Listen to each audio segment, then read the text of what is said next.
All right, straight away, we're going to Paul Lane, Liberal MHA from Mount Pearl South on line 2. Hello.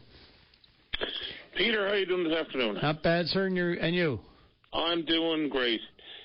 Pete, I actually tried calling in on Friday. I was a little late and the bus was full, so I wanted to touch on a story that was in the media certainly on Friday, and it carried on over the weekend, and it had to do with the privacy breach at Eastern Health. You know, we had Bob Buckingham on the line earlier, and we had a little issue here, and I lost him, and I haven't been able to get him back, but I was going to ask him about this too, because he's talking possibly class action lawsuit here. This is serious. This is an awful lot of people and an awful lot of important information.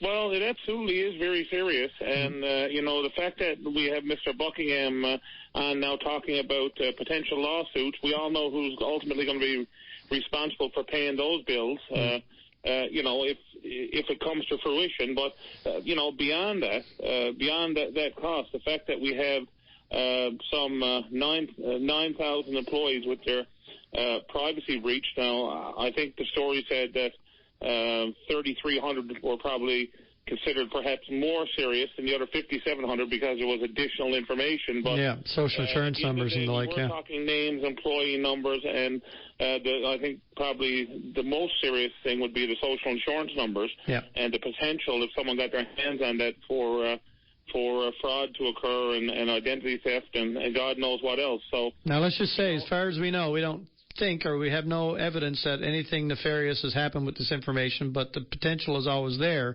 if it falls into the wrong hands for an awful lot of bad stuff to happen, right? Yes, absolutely. And I mean, I was shocked, to be honest with you, that this kind of information would be, that you'd be able to just put this on a USB stick to begin with. But I mean, the fact that there was no encryption, not password protected, apparently, according to the media story at least, it's very disturbing. And it's not the first time, unfortunately. If this was an isolated incident, obviously there would still be major concern, but this is not an isolated incident. And I've raised, certainly in my capacity as MHA, shadowing a number of, Service NL, and certainly also the Office of the Chief Information Officer and Workers' Comp and so on. I've raised issues in the House Assembly. I've asked questions around privacy breaches. We had privacy breach in, we had a dairy farmer in central Newfoundland who was sent personal information from Western Health of some individual. We've had it happen with moose licenses. We've had it happen in motor registration. We've had it happen in the RNC in both Corner Brook, and we've had it happen in the RNC in St. John's. We've had it happen at Workers' Comp. So, safe to say that not only do we not learn the lesson anyway but the hard way, but sometimes we don't even learn it then.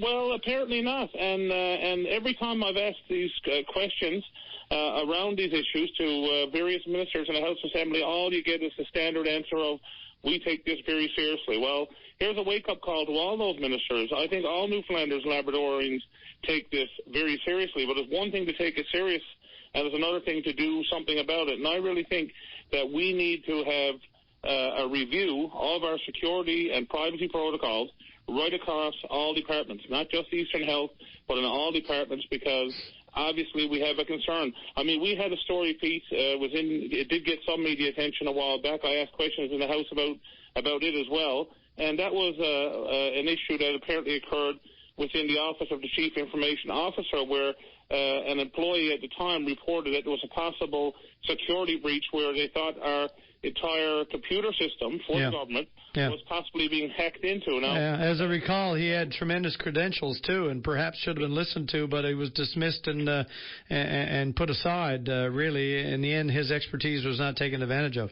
Well, absolutely not. And what they did is they actually hired a consultant to come in who did a report, and I read that report.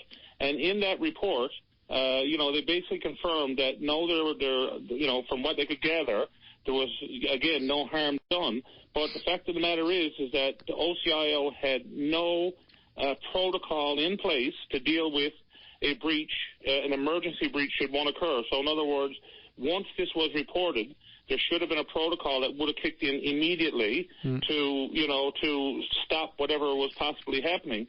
But it took an entire full week before somebody even put measures in place to stop it if there had been a potential breach. Yeah, I know. It in itself is a major problem. It's mind-boggling that we hire people who seem to have the wherewithal and the experience to tell us what we need to know, and yet when they bring to the fore something we should be aware of, we don't take it seriously, and we go back to hiring consultants to confirm what we should already know. Anyway, listen, I appreciate this. I'm sorry you had to wait all weekend, and I'm sorry I got to say goodbye now because we are over time, but we can certainly pick up on this next time, Mr. Lane. Thanks again, and if you want to continue it, of course, Jonathan will be here at 8 o'clock for Nightline.